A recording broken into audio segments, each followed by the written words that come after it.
Good evening, I'm Amna Navaz. And I'm Jeff Bennett. On the NewsHour tonight, the U.S. attorney who brought charges against James Comey and Letitia James faces her own scrutiny over whether she was unlawfully appointed to her post. More local law enforcement sign up to help with the Trump administration's immigration crackdown. We speak with one sheriff about the partnership. And a small upstate New York community fights an uphill battle for justice after finding high levels of forever chemicals in drinking water. The entire community was drinking water that was highly contaminated with a toxic chemical that industry had known was dangerous for decades.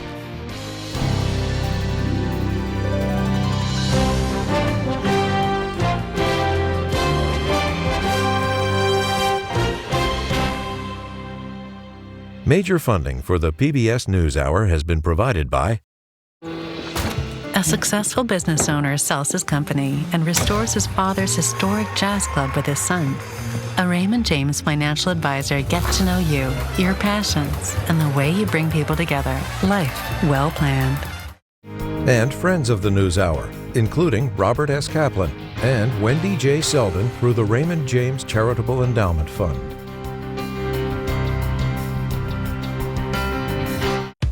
That future?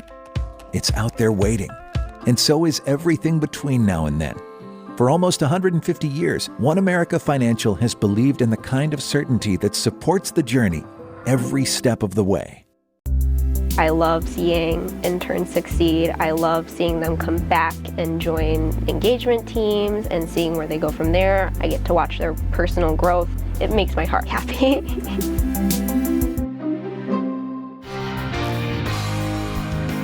And with the ongoing support of these individuals and institutions.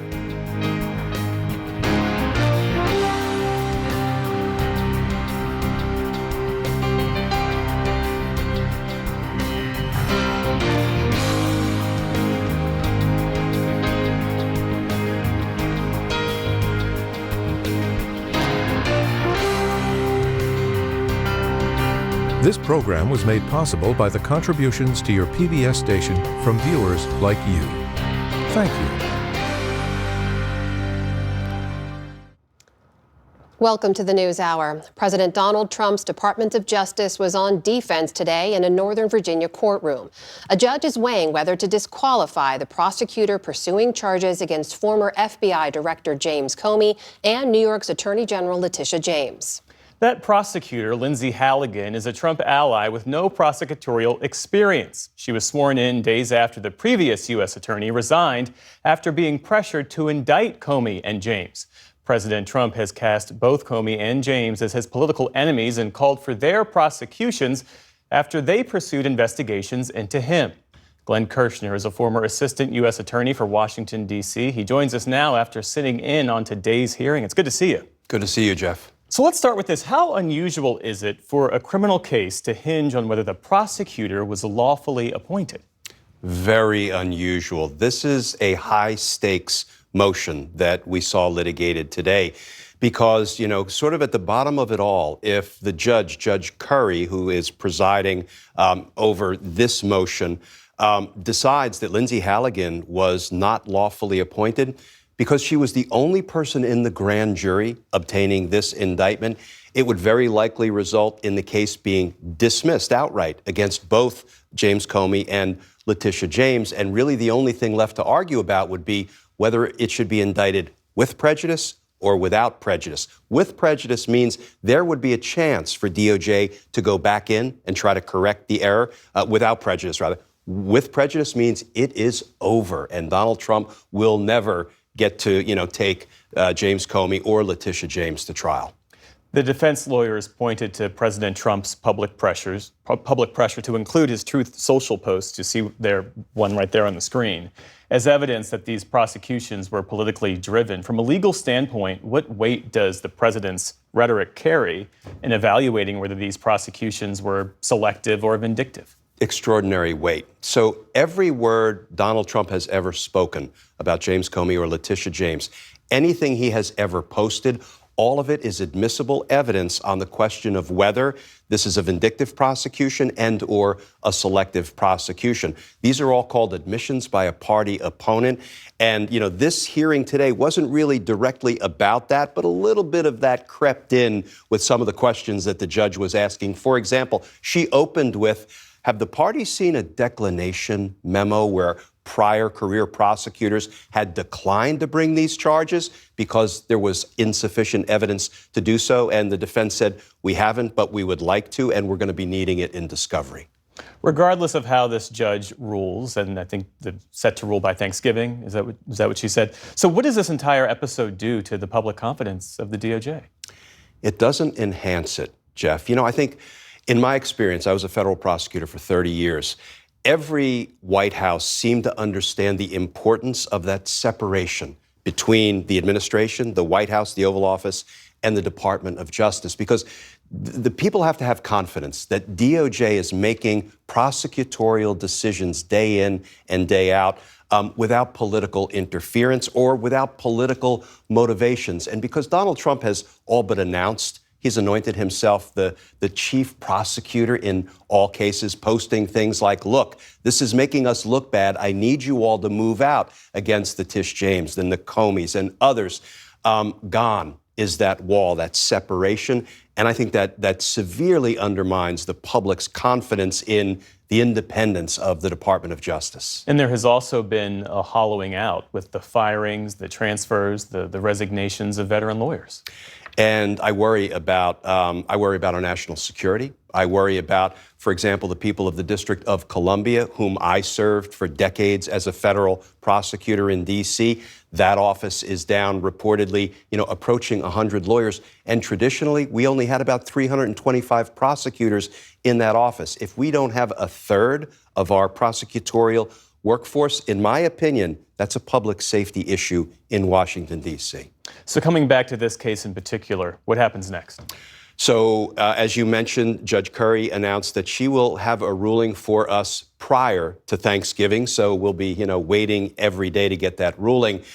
In the event she grants the motion, I think then Judge Nachmanoff, who is the presiding judge in Virginia, will step back in and he'll have to decide the consequences of her granting the motion. It will likely be a dismissal of the charges. And then I think we all know where it's going after that.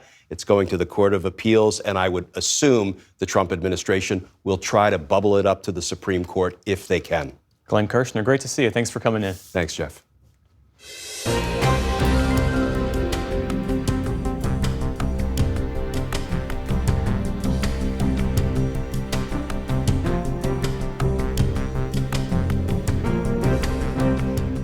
We start the day's other headlines in California. The Justice Department is suing to block the state's new redistricting plan, which would give Democrats a shot at picking up 5 seats in next year's midterm elections. U.S. Attorney General Pam Bondi called the new congressional map a brazen power grab. Last week, California voters overwhelmingly backed the measure. It came in response to a similar effort by Republicans in Texas in what has become a nationwide battle over redistricting. More than 1,000 unionized Starbucks workers are on strike today over stalled contract negotiations. Hey, don't cross our picket line! Don't cross our picket line! Hey, don't cross our picket line! The action at some 65 stores across the country is intended to disrupt the company's Red Cup Day. That's when customers are given free, reusable cups with a holiday drink purchase.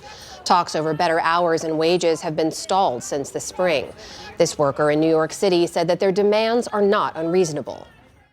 What we're asking for is pretty simple and basic. We want enough hours to meet the benefits. We want enough staffing in our stores so we're not overworked, and we want to be paid enough to live in this city. Starbucks management says, quote, when they're ready to come back, we're ready to talk. The company also stressed that the vast majority of its 10,000 company-owned stores in the U.S. are not affected by the strike. In West Virginia, a coal miner was found dead today following a massive days-long search and rescue effort. Foreman Steve Lipscomb had been missing since Saturday when workers struck a pocket of water that caused the mine to flood.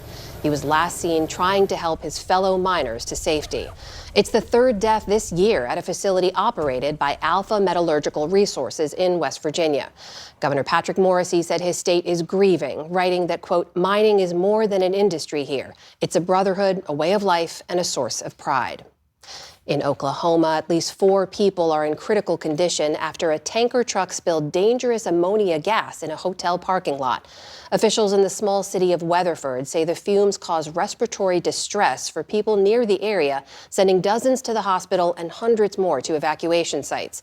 The gas is used as a farm fertilizer and can be deadly, especially in high concentrations.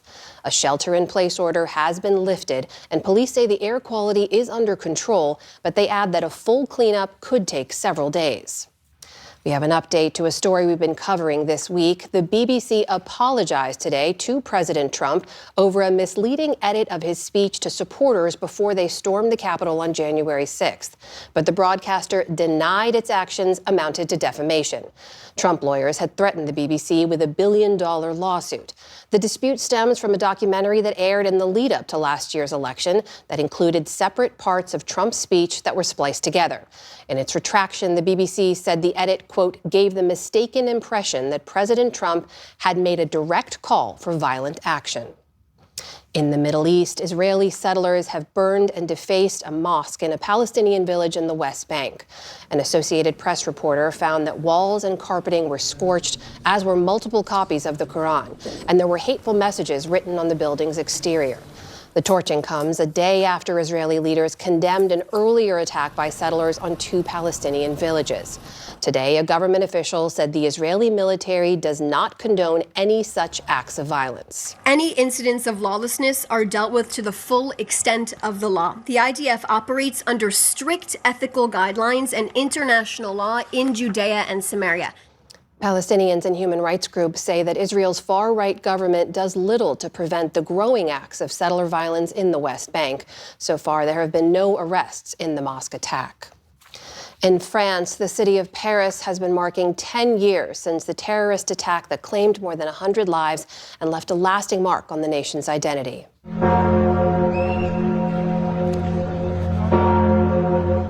The bells of the famed Notre Dame Cathedral rang out tonight as people laid flowers at a makeshift memorial to honor those killed. A memorial garden was also unveiled to honor the 130 people killed by Islamic State militants that night. Earlier in the day, President Emmanuel Macron led tributes at each attack site, which included cafes, the Bataclan Concert Hall, and the National Stadium. It was the worst bloodshed in France since World War II. And Wall Street saw one of its worst days since April on worries about overinflated AI stocks and the outlook for interest rates. The Dow Jones Industrial Average plunged nearly 800 points on the day. The Nasdaq sank more than 500 points. The S&P 500 pulled back even further from its recent all-time high. And for a second night in a row, stargazers in many parts of the country were treated to a dazzling solar display known as the Northern Lights. This composite satellite image shows just how active it's been these past 2 nights. The brightness is heaviest near the U.S.-Canada border, but there are flashes extending far down into the continental U.S. And the view from the ground hasn't been bad either, with sights like this from Lincoln, Illinois. The dazzling lights are a wonderful spectacle, but they are also known to disrupt some GPS communications and even the power grid. Still to come on the NewsHour, military personnel question whether the policies they're being asked to carry out are legal. The role African mercenaries are playing in Russia's invasion of Ukraine. And a widespread recall of baby formula tied to botulism raises concern among parents. This is the PBS NewsHour from the David M. Rubenstein Studio at WETA in Washington and in the West from the Walter Cronkite School of Journalism at Arizona State University. As the Trump administration ramps up deportation efforts nationwide, ICE has increasingly turned to local law enforcement through a program known as 287G, which has existed for nearly 30 years. Under these agreements, sheriff's offices can hold undocumented immigrants in local jails before they are deported or transferred. And in some cases, officers are trained to take part directly in ICE operations. Since January, the number of these agreements has surged more than 640%. In Butler County, Ohio, Sheriff Richard Jones reinstated his county's partnership with the federal government when President Trump returned to office. The county has since housed nearly 2,000 ICE detainees in its jails. And Sheriff Jones joins us now. Thanks for being with us. Yes, sir. How are you doing today? I'm doing well, thank you. So as I understand it, you have partnered with and stepped away from, in some instances, partnerships on immigration enforcement with the federal government across 5 presidencies. So from your vantage point, how does the Trump administration's approach to immigration compare with what you saw and experienced under previous administrations? That's pretty simple. Under Biden, it was hardly nothing. I fired them the 4 years they were there.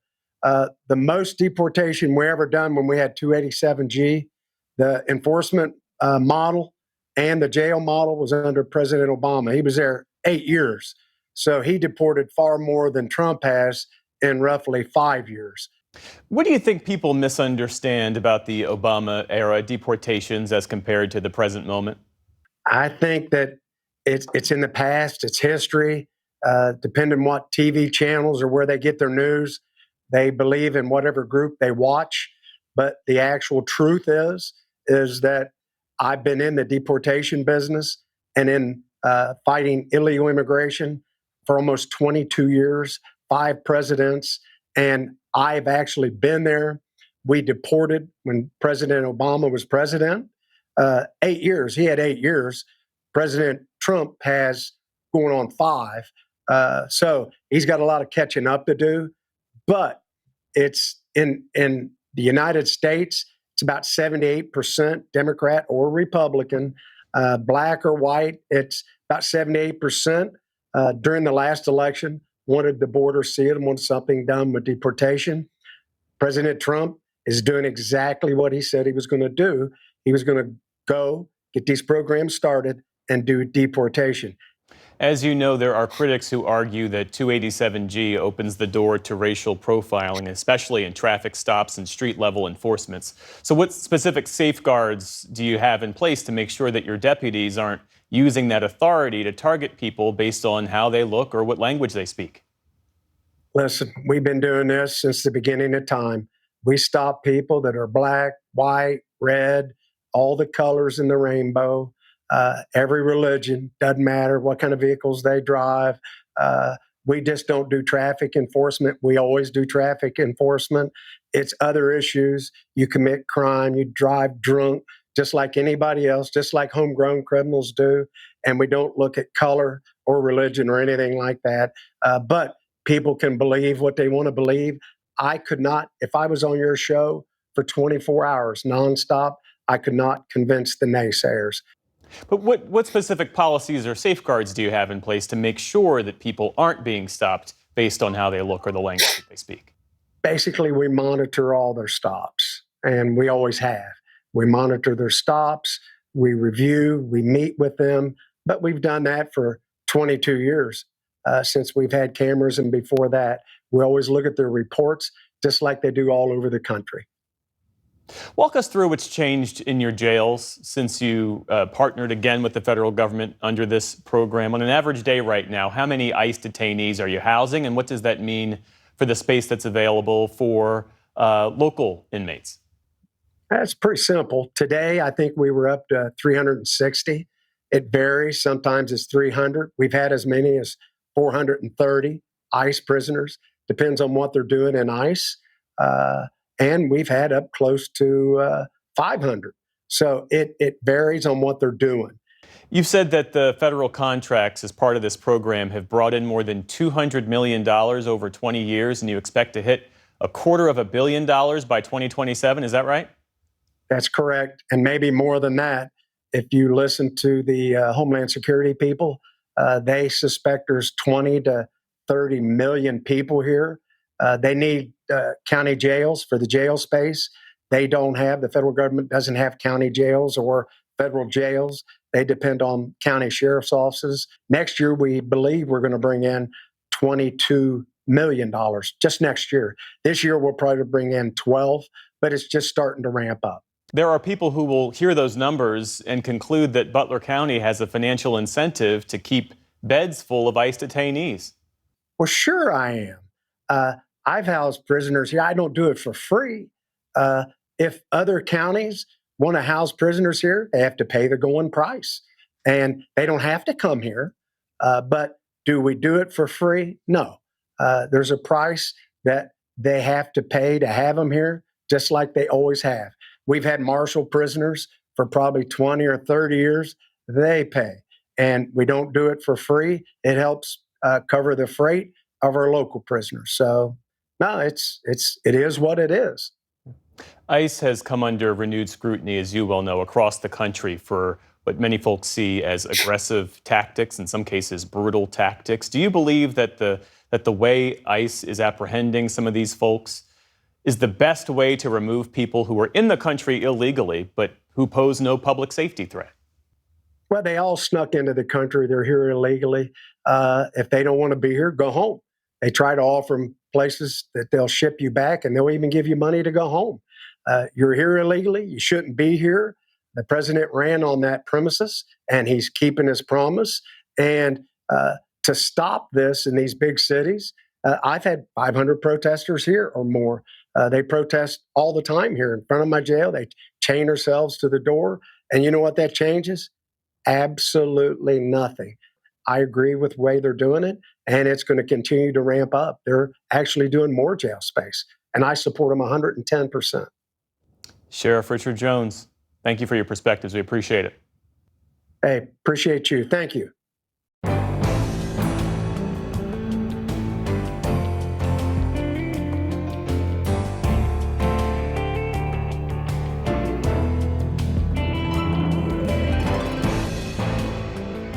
Military service personnel have been seeking outside legal advice about some of the missions the Trump administration has assigned them. The U.S. strikes against alleged drug trafficking boats and deployments to American cities have sparked a firestorm of debate over their legality. And some service members are turning to nonprofit organizations for help. In grainy footage from above the Caribbean Sea and the Pacific Ocean 20 times since September, the Pentagon has shown the same thing. A flash of light and a boat allegedly carrying drugs into the United States incinerated by a U.S. military strike. In all, dozens of people killed on board the vessels. But that is the extent of what the Trump administration has disclosed publicly. No confirmation of any drugs on board or the identities of the people killed. President Trump has justified the lethal strikes and the fog of war that's clouded them. They killed 300,000 people last year. These drugs coming in. They killed 300,000 Americans last year, and that gives you legal authority. We know the boats, we know everything else. We're allowed to do it. It's in international waters. If we don't do it, we're going to lose hundreds of thousands of people. Today, reports that the Trump administration is covering its legal bases. According to the Washington Post, Justice Department lawyers this summer crafted a classified memo arguing that U.S. troops involved in the boat strikes would not be in legal jeopardy. On Capitol Hill, open questions, including from Republican members, about the legality of those strikes. People were not happy with the level of information that was provided, and certainly the level of legal justification that was provided. Calls to organizations like the Orders Project, which provides free legal advice to military personnel, are on the rise from staff officers involved in planning the boat strikes. As are calls to a separate hotline from National Guard personnel concerned about domestic deployments to American cities. And even calls expressing concerns of complicity in a possible genocide in Gaza by virtue of U.S. weapons sent to Israel, signaling heightened concern from within the U.S. government that the U.S. military is exposing those who serve to legal harm. For perspective on all this, we turn to retired Lieutenant Colonel Frank Rosenblatt. He was an Army lawyer and is now the president of the National Institute of Military Justice, which runs the Orders Project. Colonel, welcome to the NewsHour. Thanks for joining us. Thank you. So the Orders Project, for anyone unfamiliar, was started 5 years ago as a place military personnel can get legal advice that's independent from the Defense Department. Tell me about the calls you've been receiving specific to those U.S. military strikes on boats. How many calls and what are people asking? Thanks. The phone has been picking up a bit, our activity in the past 3 months, and some of these have related to the new military activities out in the Caribbean. We are primarily getting calls. A lot of people who are tangentially involved. They aren't the people who are actually on the operations or are approving them. But many of these are, they're performing some sort of role in between, a staff officer who's asked to apply their expertise. And they've been reaching out to us when they've been concerned that the answer that they're giving has been very disfavored, and they're feeling pressure from their higher ups to convert their answer into something that is a little to change a concur from a non-concur to a concur. In other words, pressure to get on board with the decision to carry out the strikes. Is that what you're saying? Yes. And then related to the National Guard deployments, you told my colleague earlier you're also fielding calls related to that. What are those questions? These are, we're getting an appropriate level of curiosity because anybody who's been following the courts, it's like watching a tennis match right now, back and forth every day between a district court enjoining the president's actions and a court of appeals lifting that and the Supreme Court acting on their emergency docket.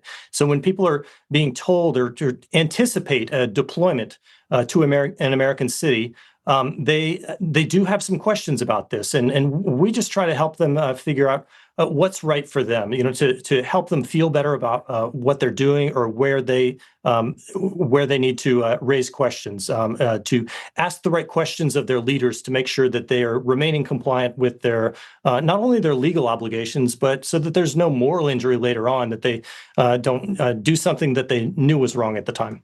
As for the Orders Project, we have tended to receive most of our calls from military officers rather than lower-ranking enlisted members. And tell me about that. That sounds like it surprises you, does it? Yes, and I don't think that's because there's any sort of difference in the seriousness which all military members take their jobs.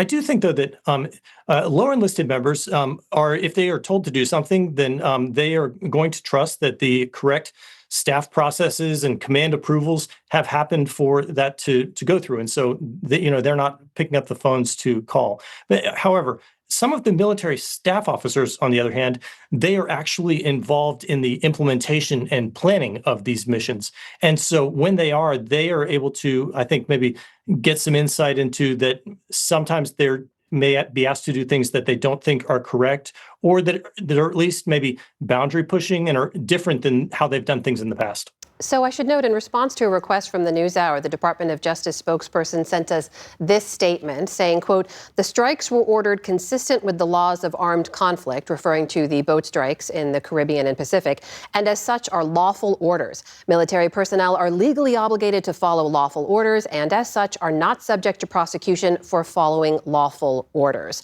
I just want to get your response to that, Colonel, and also what that means for the kind of advice you're giving people who call you. The public is paying attention to these things, as are many members of the military. There are lots of questions being asked, and not all of the answers have been forthcoming about, one, the factual basis for this and the legal basis for this. I don't think that we can say that these are orders that are manifestly unlawful just based on what we can see right now. But there are also many questions about the legal basis for this under both U.S. law, U.S. constitutional law, as well as international law. And Colonel, the reporting we mentioned earlier that says there's a DOJ memo that basically says soldiers would be immune from prosecution if involved in these boat strikes. How do you react to that?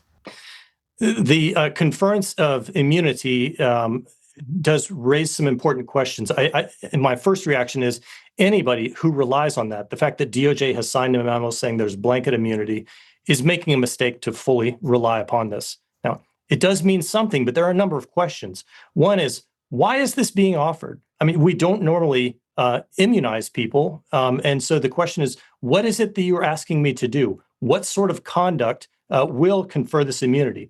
Second, who is the person who is giving this immunity? Do they have the proper power to do so? For example, if a service member relies on DOJ immunity, that doesn't mean that a state may not prosecute them for any crimes they commit, or if they travel to another country. If there are allegations that they have committed atrocity crimes, then other countries could invoke their own universal jurisdiction and put them before the national courts of another country. All right, that is retired Lieutenant Colonel Frank Rosenblatt joining us tonight. Colonel, thank you for your time. We appreciate it. Thank you.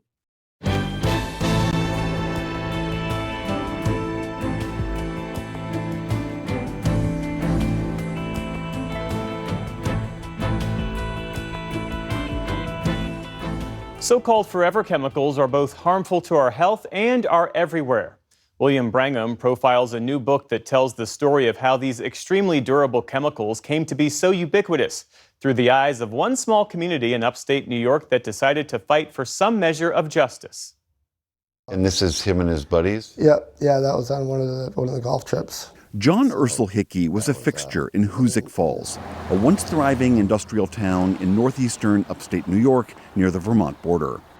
He raised a family, worked at the local manufacturing plant. This is the bus he drove? One of them, yeah. And he drove a school bus. He did both jobs for 32 years. He was only retired for 7 months before he passed away from kidney cancer. 7 months? 7 months fully retired before he passed. And I had a tough time. Ursel died from kidney cancer. He wasn't a smoker or a drinker, and something just didn't sit right with his son, Michael. A year after, a local teacher got sick and she passed away in her 50s, and then, the wheels started turning in my head of, why do we seem to have all these illnesses? So I started wondering, what ties everybody together? What could it be?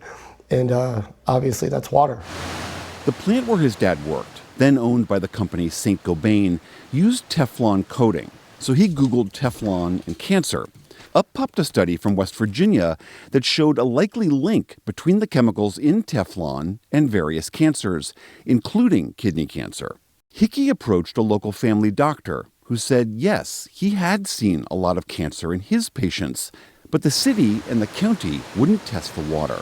So I went and I tested the water at my house, my mom's house, the local dollar store, McDonald's, and I came back and it was right. Our water was contaminated with these chemicals. One of the things that I really remember from our first meeting is that he told me that he got his political news from ESPN. And yet somehow he was spearheading this fight against multiple government agencies and giant multinational corporations to get his community clean drinking water, and he was doing it because he was heartbroken over the death of his father. Journalist Mariah Blake wrote the book They Poisoned the World, which tells the story of the discovery Michael Hickey made and the years-long environmental and legal fight he helped launch. That was the genesis. It was, a heartbroken son trying to figure out why his father had gotten sick, and he wound up discovering that the entire community was drinking water that was highly contaminated with a toxic chemical that industry had known was dangerous for decades. The chemicals in Hoosick Falls water were forever chemicals, per- and polyfluoroalkyl substances, or PFAS. Teflon is a wonderful electrical insulator and resists a lot of moisture, too. They're extremely resilient, durable synthetic chemicals that have been used in hundreds of products. They helped usher in the era of space travel and high-speed computing. You see, DuPont technology helped make today's tiny electronic circuits possible. They have enabled life-saving medical devices. They've also transformed thousands of everyday items, things like outdoor clothing, dental floss, furniture. On the other hand, they are probably the most insidious pollutants in all of human history, and they are literally polluting the entire planet. In her book, Blake explains that unlike many developed countries, in the U.S., new chemicals like PFAS are to be presumed safe until proven otherwise. Nothing sticks to Teflon. She also documents how, going back decades, both industry and government officials knew these chemicals were dangerous to human health. The U.S. government scientists had determined as early as 1943 that these chemicals were highly toxic and that they were accumulating in human blood. But regulators and the public didn't learn that until much, much later because this information was withheld. Is that your best friend, Eli? Emily Marpy also grew up in Hoosick Falls, but she eventually saved enough money to move out of her trailer and into her dream house in nearby Petersburg, New York. She called it Cloud 9. I remember the day of the closing, and the previous owner handed me the keys. And I just looked at him and was like, now I'm on Cloud 9, because we kind of went through the steps together. That's where the name came from? Yeah, that's what it felt like. The dream was short-lived. After the revelation in Hoosick Falls, just 11 miles away, her county tested the water in Petersburg, where another factory was using PFAS. The health department called with terrible news. He told me what the results were, and he's like, you need to even stop brushing your teeth with it. That day? that day. I literally fell to my knees in my driveway, dry heaving. Marpy reached out to Michael Hickey on Facebook, and he shared all the research he'd gathered, and she devoured it. She also decided to test her family's blood. PFAS in a person's blood is measured in nanograms, or parts per billion. Under 2 parts per billion would be considered safe. Between 2 and 20 is when the potential for harmful effects start. Emily Marpy's kids had over 100 and 200 parts per billion. Her own numbers were even higher. My children were violated. Who has the right to do that? Who? I mean, you're altering their organs, their DNA, their blood, their health outcomes. I mean, it's one thing if they decided to pick up a cigarette when they got older, chose to drink. At least there's somewhat of a choice in that. There was no choice in this.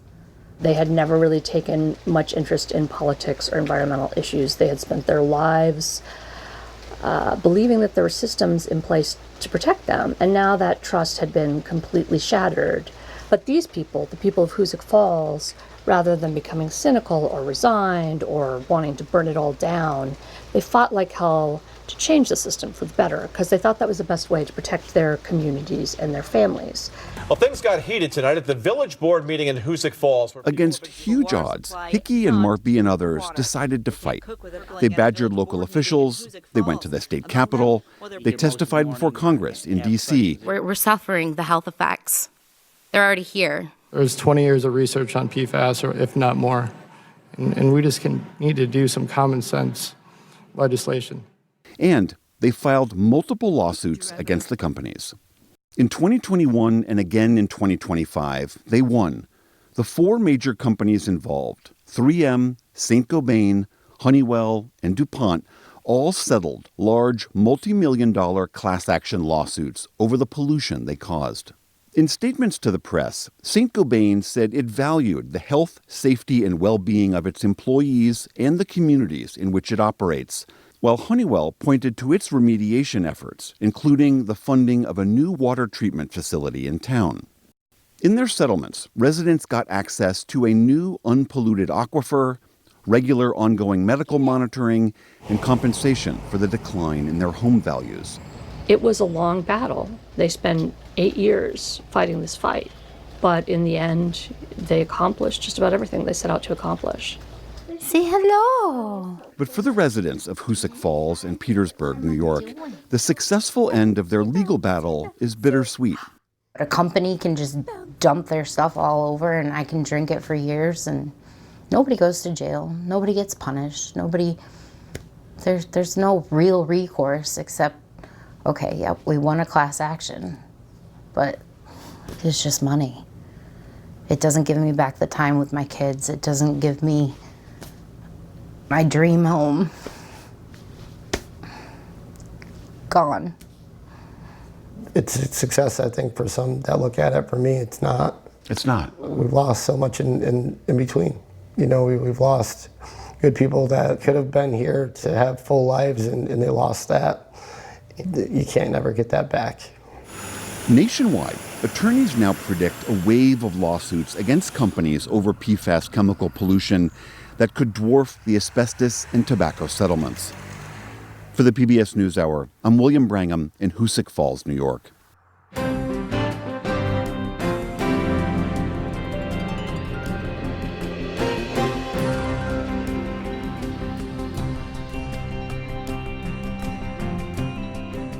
Since last fall, more than 12,000 North Korean servicemen have reportedly been deployed to fight alongside the Russian army in Ukraine. More recently, Ukraine has accused the Kremlin of recruiting foreign fighters from an entirely different region. Growing numbers of mercenaries from Cameroon, Ghana, Senegal, Uganda, and other African nations reveal the extent to which Russia is struggling to recruit fresh troops among its own population. Reporting from Ukraine, special correspondent Simon Ostrovsky investigates how these mercenaries also represent an increased reliance on guns for hire in some of the world's deadliest conflicts. This is one of 5 prisoner of war camps in Ukraine, and the Ukrainian authorities won't tell us how many POWs they have. But what we do know is that there's a mix of Russians who were captured as well as foreign nationals from third countries. And increasingly, many of those fighters have been from Africa. A vast Kremlin-linked network of recruiters is pulling in thousands of mercenaries from across the African continent to fight and die for Russia in Ukraine. The lucky few who survive end up here, where 1 in 10 are foreign fighters, according to Ukrainian officials. But the ramifications of what's happening go far beyond this European theater of war. The African recruits and other internationals are helping Russia increase its battlefield numbers. But that's not just a problem for Ukraine. They're leaving their homelands in such high numbers, particularly in some countries in Africa, that it's becoming a security issue there. Cameroon. So many troops from Cameroon have joined up that the Cameroonian Defense Ministry ordered its officers to, quote, immediately take appropriate measures against desertion. All men in uniform are now banned from traveling abroad without special permission, according to this March document, which was provided to NewsHour by Atlantic Council fellow Ali Ibrahimi. The Cameroonian government are feeling vulnerable. They're fighting on 4 fronts at least. Pirates on the coast, Central African rebels in the east, English-speaking separatists in the south, ISIS and Boko Haram that are on the march in the north of the country. They can't afford to be losing any soldiers, let alone their most skilled soldiers, let alone their special forces, who we know are going to Ukraine, they're fighting in Ukraine, and they're dying in Ukraine. Non, ça va. Je suis du Cameroun. Je suis venu ici en Russie.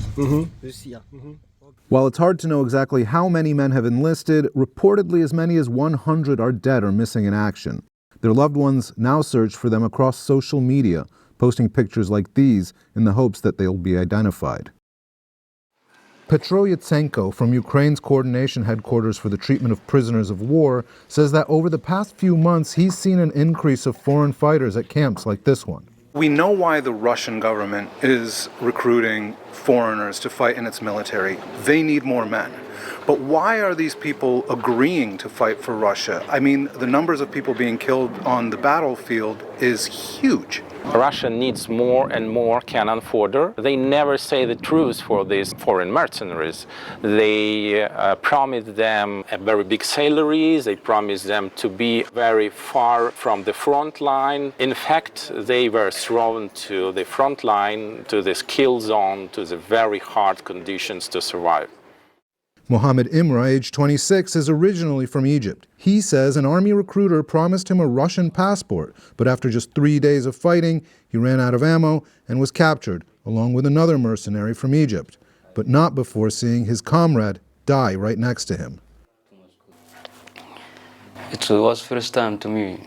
It was too much hard, no? And you see him like this die and you can't do anything. You can't help him, you can't do anything. Ukrainian military officials report a flood of mercenaries like these 2 men on the front lines in the past year and say most don't survive more than a month. Recruited from countries such as Uganda, Kenya, Togo, and South Africa, over 1,400 citizens of 36 African states are currently fighting for Russia, according to Ukraine's foreign ministry. Russian recruiters target active duty servicemen across African countries, promising salaries 10 times what they make at home, sign-up bonuses upwards of $2,000, and even Russian passports. A Russian man from Cameroon will go serve in the special military. And it's not just Russia that's growing more dependent on mercenaries and private military companies, or PMCs. Brahimi warns of a growing mercenary storm, with Russia's tactics capturing the attention of both American defense firms and the White House. Reportedly, the Trump administration is considering private sector solutions for problems as varied as peacekeeping in Ukraine to security along America's southern border. In Gaza, the White House has already come under fire for using military contractors to distribute food aid. It's part of this broader phenomenon where the private security industry is now a go-to option to solve thorny security problems. So are we seeing the Trump administration echo what Russia has used PMCs for? This very much fits in with the general ethos of the Trump administration, and particularly his commitment to ending U.S. military commitments abroad. And in Ukraine, the number of foreign combatants keeps climbing. The vast majority of captured foreign fighters end up in legal limbo, with neither Russia nor their home countries interested in trading for them. That leaves these men stuck in prisons for months, even years. Richard Kanu is a 42-year-old former soldier from Sierra Leone who was captured after 2 weeks of fighting. That was more than a year and a half ago. So what would you say to other young men from Africa who are thinking about coming to Russia to join the military? Even when I'm here now, still Africans are signing contract for Russians, because for now we have no hope. We don't have someone who can plead on our behalf, how to get out of this place, and this is not the life I want to live. But as long as there are young men from some of the world's poorest countries dreaming of escaping the life at home, there will be no shortage of men fighting someone else's war for pay. For the PBS NewsHour, I'm Simon Ostrovsky in Western Ukraine.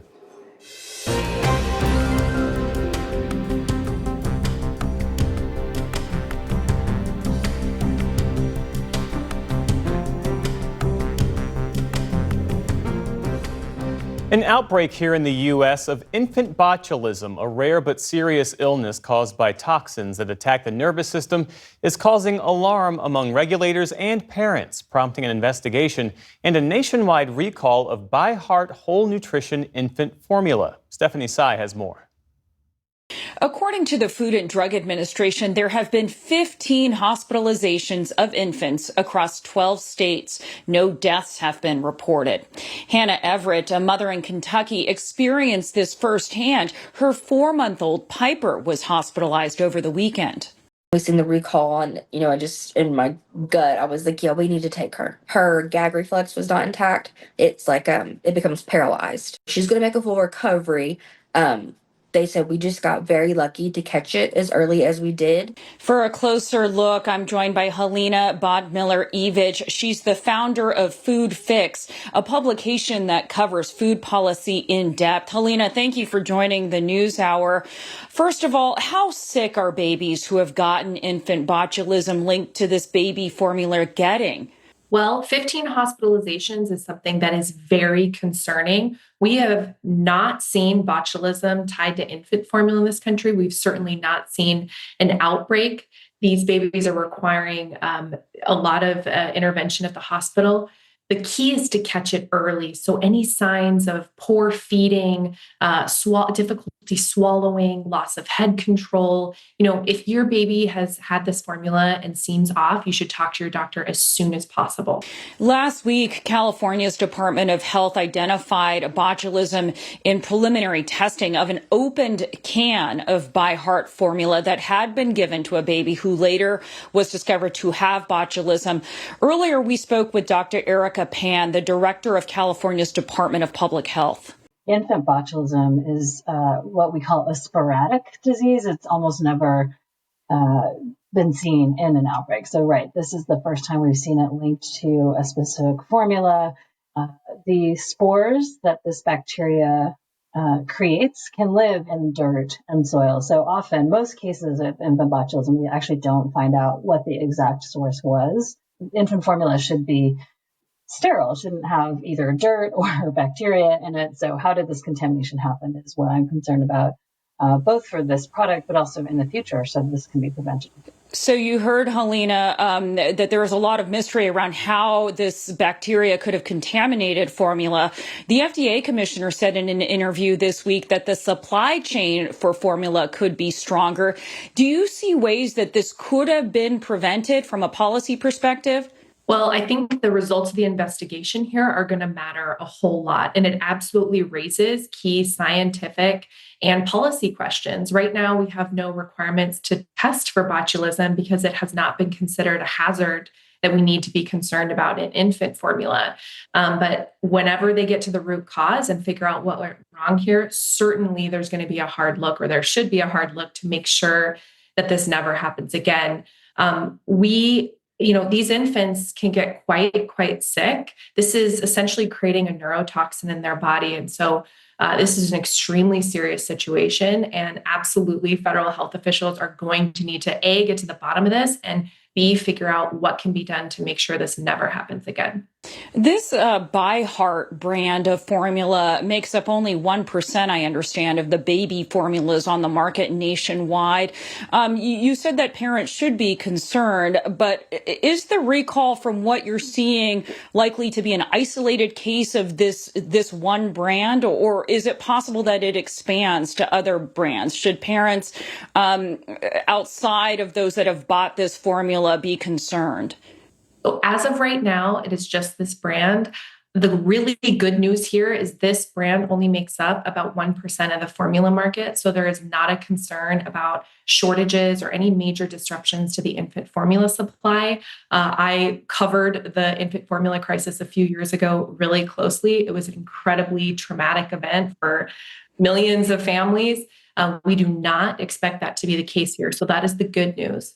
I do think that there are some concerns around just increased cases of infant botulism generally. So health officials are very confident that ByHeart is connected to what is going on with those 15 infants.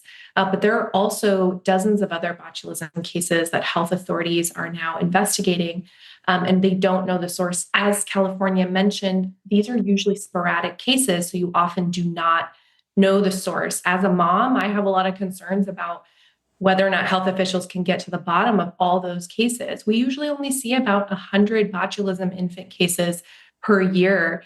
And FDA said in their most recent update that we've seen about 83 cases just in the last few months. And so I do hope that health officials have the resources they need to get to the bottom of all these cases and really make sure that there isn't some sort of emerging issue that parents need to know about, that health officials need to be tackling. How would you rate the FDA's response to what's happened and their investigation in this recall?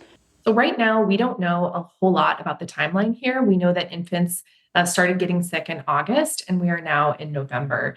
It often does take time to connect the dots in these cases. And so I have a lot of questions about how the rest of this investigation is going to unfold.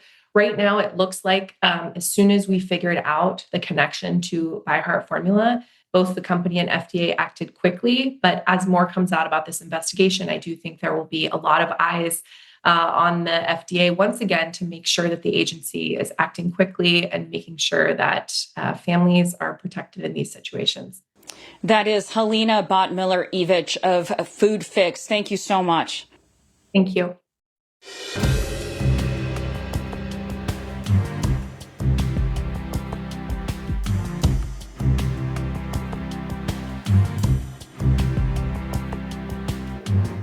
Remember, there's a lot more online, including a look at what happens now that the federal government shutdown has ended. Lisa Desjardins explains how long it will take for flights, food benefits, and government workers' paychecks to get back to normal. That is on our Instagram. And before we go tonight, we want to say congratulations to one of our own right here at the NewsHour. Suzanne Kersey is retiring after 50 years. Yes, 50 years with this organization. Suzanne first joined our producing station WETA as a volunteer, answering the phones during fund drives. She was then hired onto our membership team and later worked in numerous production positions across the organization, including as a video editor and a video playback operator. She also worked on a number of programs, from special shows at the White House to Washington Week and the PBS NewsHour. In her time here, Suzanne has shaken hands with not one, but two presidents. But she recently told us she was most starstruck meeting PBS's own Mr. Rogers. Suzanne brings pride, care, and genuine joy to her work, even in the high-pressure world of live TV. Suzanne, we will miss your hilarious stories, your laugh echoing down the hall, and how you made the work that we do better every day. And that is the NewsHour for tonight. I'm Jeff Bennett. And I'm Amna Nawaz. On behalf of the entire NewsHour team, thank you for joining us.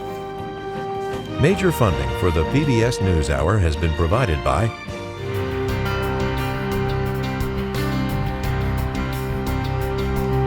Carnegie Corporation of New York, working to reduce political polarization through philanthropic support for education, democracy, and peace. More information at carnegie.org. And with the ongoing support of these individuals and institutions. And friends of the NewsHour, including Leonard and Norma Chlorfine, and the Judy and Peter Bloom Kovler Foundation.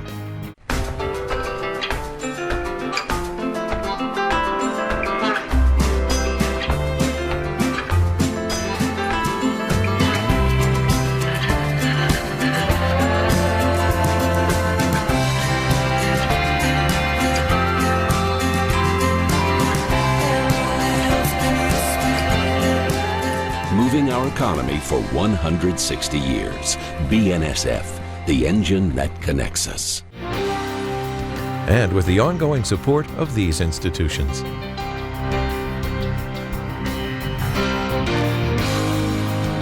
And friends of the NewsHour.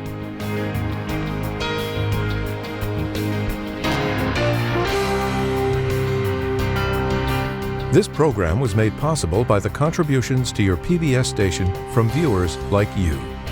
Thank you.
You're watching PBS.